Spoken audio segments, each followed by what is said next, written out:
Hello and welcome back to my studio. Today I'm going to be painting a colourful rooster in acrylics on a 12 by 12 inch canvas panel. This is going to be in simplified Impressionist style painting. So I hope you enjoy it. Now let's get painting. So first thing I'm going to do is give the entire canvas a coat of acrylic medium. This can be gel, gloss, matte, it doesn't matter. It is just to seal the pores of the canvas.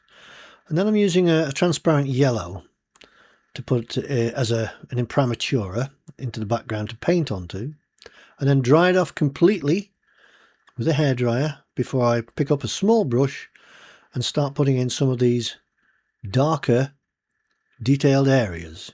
And this is the only detail I'm going to do in the entire painting, is basically the eye and the beak, because that's the only area I want the viewer to concentrate on. So all the detail is going to be there. The rest is going to be nice, beautiful, loose brushwork. So I've gone now to a cheap bristle flat brush just to knock in the basic shapes of this crest and the colour, which is a nice bright red.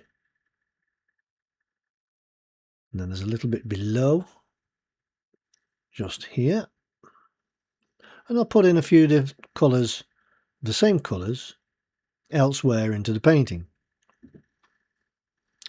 I'll add some oranges into that as well. And all the time I'm doing this, when I put a colour in, I will go over it with different variations of that colour.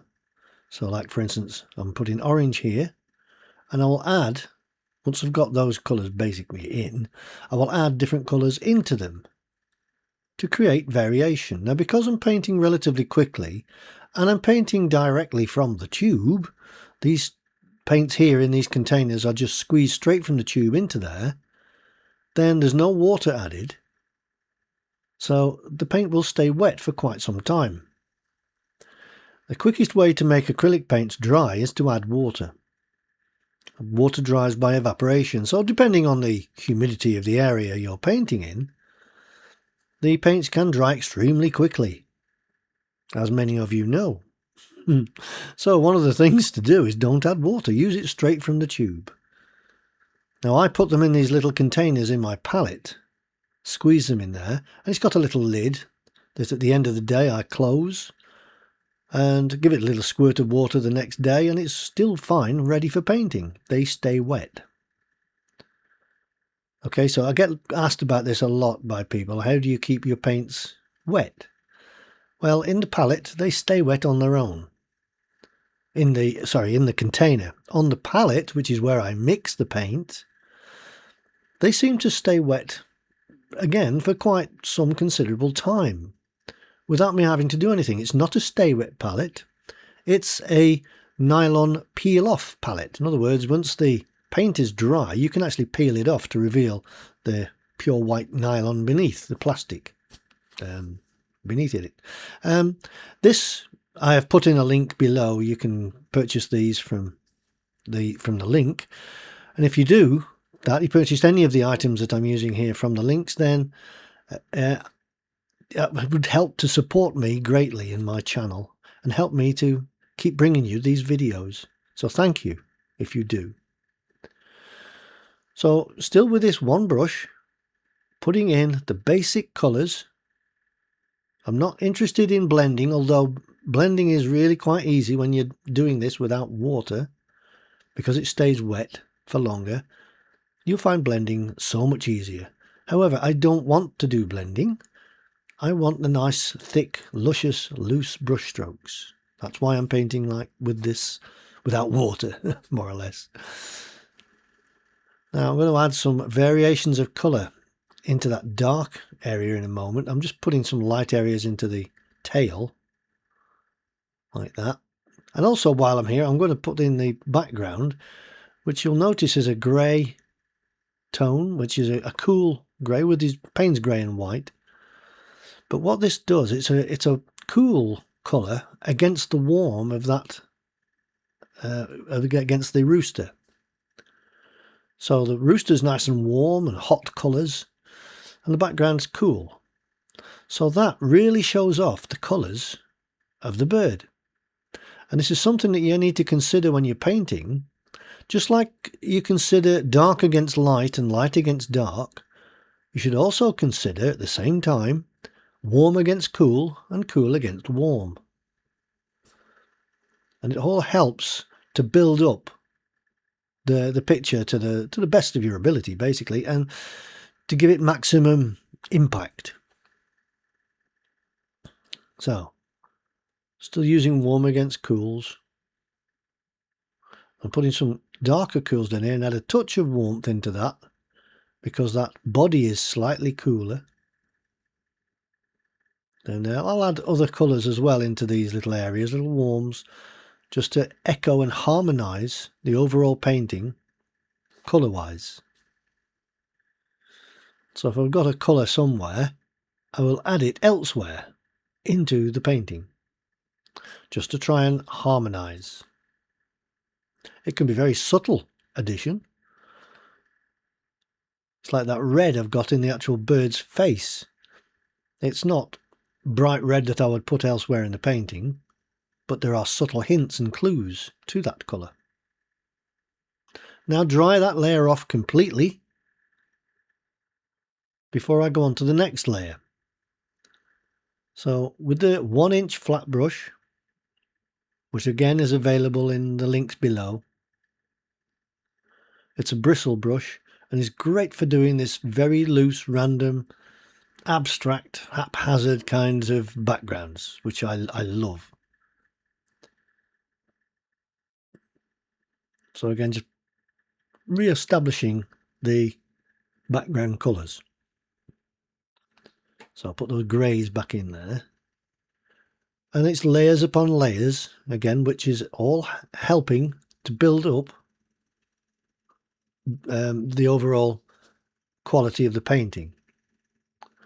Just need to get that lighter there as it blends into that area.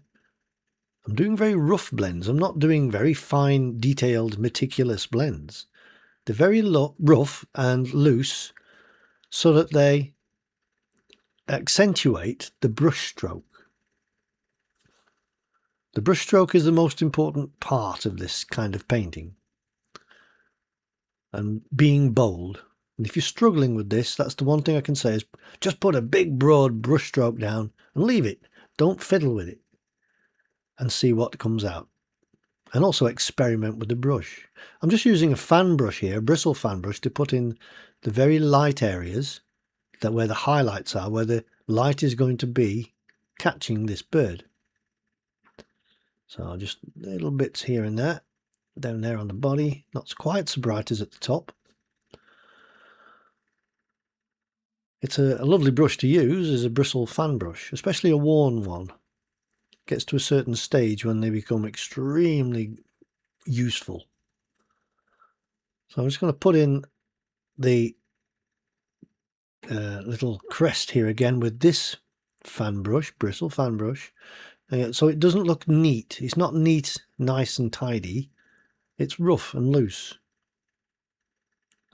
And if the paint isn't moving, just give it a light spray of water, the canvas, and you'll find it will easily flow off the brush, more easily. Okay, I'm just adding 1 or 2 of these brighter colours, brighter oranges and yellows, into the bird to show a little bit more of the highlight areas. Now, the bright colours will dry a little bit more dull as they dry. So you need to re-establish them, go over them again once that layer is dry. And you keep doing that until they stay bright, which may be 3 or 4, 5 possibly layers before they actually stay as bright as you want them to be. Now I'm putting yellow into this crest here for little areas of highlights. I'm going to do the same on the chest here, a bit more broad brush stroke though there. Because when I go over the top with glazes of red later on, they'll really, those yellow areas on the crest will create that level of interest. You'll see as I glaze over the top. So I'm putting some darks in now, again very, very loosely. Just re-establishing those darks. And now I can put some mid-greens in to show that there's a greenish hue to those tail feathers. And I can go even lighter if I add a little bit of cadmium yellow into that white there. And just here and there, where the light's just catching those feathers. There we go. Okay, I'll put some darker reds in as well, here and there on the bird's face, just to show a little bit of 3 dimensions, so it's not completely flat. There are areas of darker areas on the bird's face that need to be slightly accentuated to give it a little sense of realism without me actually painting every single feather. If the colours are correct, you don't need realism. It will look right anyway. Okay, just lightening up again some of those lighter areas using a bright yellow. Even though that crest is bright red, you see I'm putting yellow on just to lighten those reds, because as it dries, once it's dry, I go over the top with a thin glaze layer of red. They will look brighter. Okay, just putting some neutral bluey greys in there, in the tail feathers there. Re-establishing those highlights once again on the bird and on the tail. And just 1 or 2 there on that side. A little bit of cadmium orange there in the right hand side, just to brighten it up and spread that colour around a bit more. Again, lightening those colours once again. As they are drying, I can also blend with my finger as well. So like that, and just tap it down with your finger will also dull it down a little. Now I've just squeezed a little bit on the bottom right of the painting palette. You can see a little bit of white liquid. That is acrylic golden open medium gloss, and I'll be using that to glaze with in a moment. But first of all, I'm just putting these details into this beak and also little highlight areas around the eye where the light is just catching the anatomy around the eye.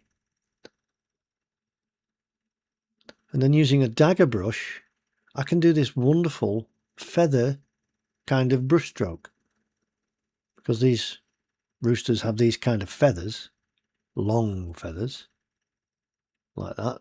It's great for doing this kind of work. Also, with the flat of the brush, I can add in larger areas. It's a very, very useful brush, a dagger brush. And I'll put in a few little highlights here and there.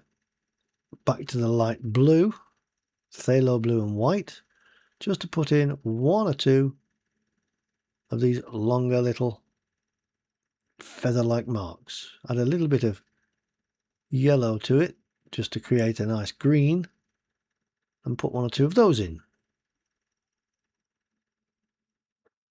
like that. See, all those layers I've added up one on top of the other to create this lovely effect. Right, I'm going to put the yellow of the eye in. Now it has a little bright yellow eye with a dark centre like that. I'll just re-establish the darks around it. Make sure that eye is the correct shape. Now with a very, very light colour, I'm just going to pop in a little highlight there on the eye and also on the edge of the beak, and that brings the animal to life. Just those little highlights. I'll add 1 or 2 elsewhere as well of these little dots of light, and especially on this crest.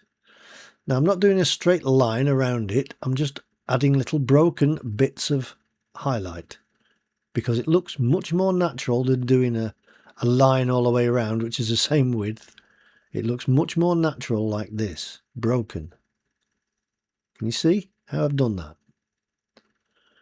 One or two of those dots elsewhere. Once again, put one or two in the background. Now dry that off completely and totally. It must be absolutely dry. I'm just going to put in the highlights once again now in the background. And also re-establish them on the bird itself. Doesn't hurt to do another layer.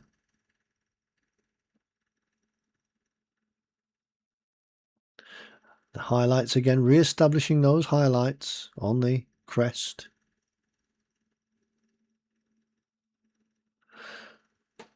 And I'll do a highlight on the edge of the beak again and in the eye. Like that. And also a little bit of highlight on that yellow in the eye itself. Just a little bit. And then do a little bit of modelling work on the beak. It was looking a little bit too flat, so it has a lighter edge and a darker edge, like that. I also add a little bit more yellowy colour to the bottom edge and to some of the highlights in the face.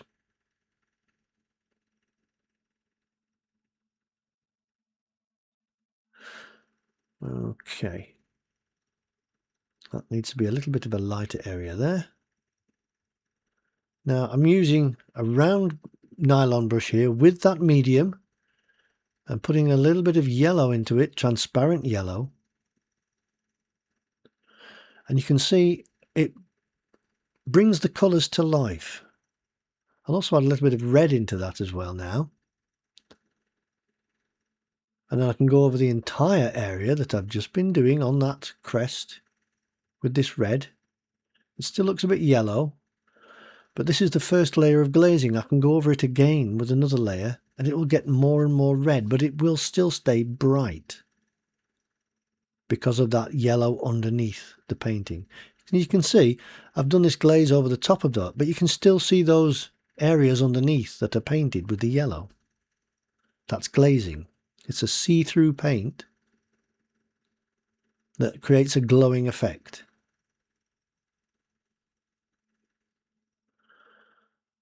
Okay, just getting the red now with that, a bit of yellow in there to orange it up a little bit. Some more of that medium. Don't use water, just the medium.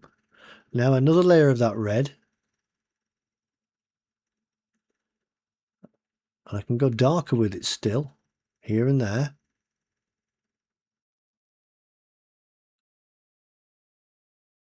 Again, I'm trying not to do detail as such. I'm not painting every little feather in there, but it looks like I have.